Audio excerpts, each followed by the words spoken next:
विनय एक बीमा कंपनी में काम करते हैं। उनकी कंपनी उनको एक जगह से दूसरे जगह ग्राहक से मिलने के लिए भेजती रहती है, जिसके कारण वो अपना घर एक ठिकाने पर नहीं रख सकते थे। इस बार उनको नेपाल के छोटे से पहाड़ी इलाके में जाना था, करीब 1 महीनों के लिए। इसलिए इस बार उन्होंने अपनी पत्नी को भी साथ ले लिया।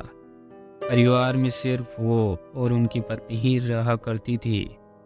विनय और उनकी पत्नी दोनों नेपाल के लिए निकल पड़े। वैसे भी ठंड का मौसम था और नेपाल में ऊपर से बहुत तेज बर्फ पड़ रही थी। वो लोग अपने घर पहुंच चुके थे। अपने घर तक पहुंचने के लिए उनको बहुत संघर्ष करना पड़ रहा था, क्योंकि घर छोटे से गांव में एक पहाड़ी इलाके में था, जिसकी वजह से दोनों बहुत थक चुके थे। रात के 12:30 बज चुके थे। वहाँ वो रह रहे थे जहाँ वो रह रहे थे वहाँ दूसरे घर एक दूसरे से बहुत दूर दूर थे। बाहर जोरों से ठंडी हवा और बर्फ गिर रही थी। दोनों अपनी रज़ाई में दुबक कर आराम ही कर रहे थे कि अचानक उनको लगा कि किसी ने उनके घर का दरवाज़ा खटखटाया है। फिर उन्होंने सोचा कि क्या पता तेज़ हवा चलने की वजह से ऐसा हो, इसलिए उन्होंने इसको अनदेखा कर दिया। अगली सुबह विनय जिस काम के लिए आया था उसके लिए वो निकल पड़ा। उसकी पत्नी घर में अकेले ही थी। उसको समझ नहीं आ रहा था कि वो घर में बैठे बैठे वक्त कैसे बिताए। उसने सोचा कि चलो क्यों न बाहर जाकर कुछ देख लिया जाए। बाहर ठंड तो थी पर हवा नहीं चल रही थी, इसलिए उसने अपना स्वेटर पहना और बाहर निकलने को तैयार हो गई। जैसे ही उसने अपना घर का गेट खोला तो वैसे ही देखती है कि घर के पास बने एक खंभे के पीछे एक छोटा सा बच्चा खड़ा है, जो उसको चुपके चुपके देख रहा है। विनय की पत्नी ने उसको अपनी ओर बुलाया और वो नहीं आया। वो वहाँ से भाग गया। अगले दिन भी कुछ ऐसा ही हुआ। वो लड़का फिर उसे घूरे देखे जा रहा था। इस बार उसकी पत्नी ने उस बच्चे को पकड़ लिया और पूछा कि तुम यहाँ क्या कर रहे हो। उस बच्चे ने कुछ नहीं बोला और न ही कुछ बताया। विनय की पत्नी ने उससे उसके घर के बारे में पूछा, तब भी वो कुछ नहीं बोल रहा था। आखिर में उसका नाम पूछने पर उसने अपनी धीमी सी आवाज़ में अपना नाम सूर्य बताया और फिर वहाँ से भाग गया। उसको उसका व्यवहार कुछ समझ नहीं आया। ये सिलसिला ऐसे ही चलता रहा। वो बच्चा रोज़ उसको खंभे के पीछे निहारता रहता था। उस दिन रविवार की रात थी। दोनों घर में अंगीठी के सामने आग ताप रहे थे, क्योंकि बाहर की हालत बहुत ख़राब थी। इतनी ख़राब कि कोई थोड़ी देर के लिए बाहर निकल जाए तो उसकी जान चली जाए। अचानक दरवाज़ा किसी ने खटखटाया। इन दोनों को फिर से लगा कि शायद हवा की वजह से ऐसा हो रहा हो।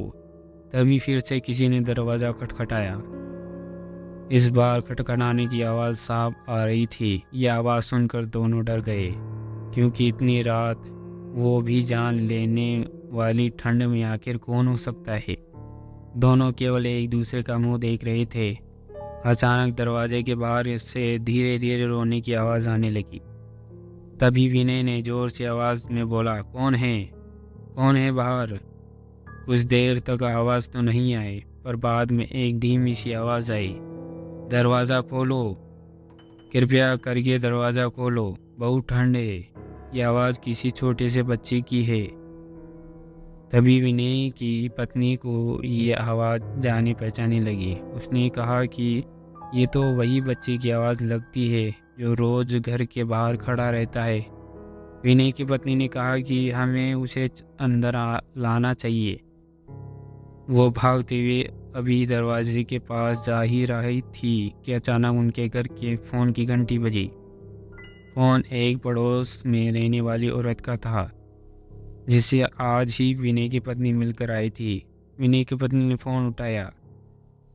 वहाँ से उस औरत की आवाज़ आई, हेलो जी, मैं आपको बताना भूल गई थी कि अगर आपके घर के बाहर कोई दरवाज़ा खटखटाए तो उसको मत खोलना। विनय की पत्नी ने कहा कि अभी मेरे घर से बाहर एक बच्चे की आवाज़ आ रही है जो दरवाज़ा खोलने को कह रहा है। तभी उस औरत ने कहा कि नहीं, आप बिल्कुल मत खोलना, वो असल में एक आत्मा है। यहाँ जब जब जब तेज़ आंधी और ठंड पड़ती है वो तब तब सबके घर के बाहर जाता है और दरवाज़ा खोलने को कहता है। वो ठंड का बहाना बनाता है और दरवाज़ा खुलवाने की कोशिश करता है। अगर कोई गलती से भी दरवाज़ा खोल देता है तो वो अगले दिन बर्फ़ में दबा हुआ मिलता है। ये सुनते ही जैसे उनके पैरों से ज़मीन खिसक गई। वो सोचने लगी कि जो बाहर दरवाज़ा खटखटा रहा है वो असल में एक आत्मा है। उन्होंने दरवाज़ा नहीं खोला।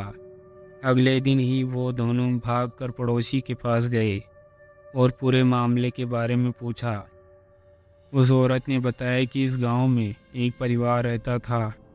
पहाड़ टूटने की वजह से उस परिवार का विनाश हो गया। बस एक बच्चा बच गया। वो दूसरों के घर जा जाकर खाना मांगता है। एक दिन बहुत जोरों से बर्फ की आंधी पड़ रही थी। वो दूसरों के घर के बाहर दरवाज़ा खटखटा कर घर के अंदर आने को गुहार लगा रहा था, पर किसी ने भी उसकी गुहार नहीं सुनी। ठंड की वजह से सब अपने घरों में दुबके हुए थे। कल सुबह होने पर उस बच्चे की लाश बर्फ में अकड़ी हुई मिली। आज भी कभी भी जोरों से बर्फ की आंधी आती है तो उसकी आत्मा सबके घर के पास आती है और गुहार लगाती है। ये सब सुनकर दोनों हैरान रह गए, लेकिन वो वहाँ 1 महीने जब तक रहे तब तक 3-4 बार उनके साथ ऐसा ही हुआ।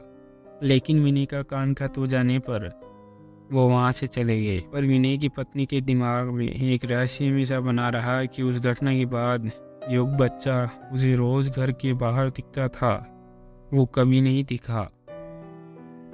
तो दोस्तों, आपको ये कहानी कैसी लगी? अच्छी लगी तो लाइक शेयर सब्सक्राइब ज़रूर करें। मिलते हैं नेक्स्ट वीडियो में। तब तक के लिए डरते रहिए।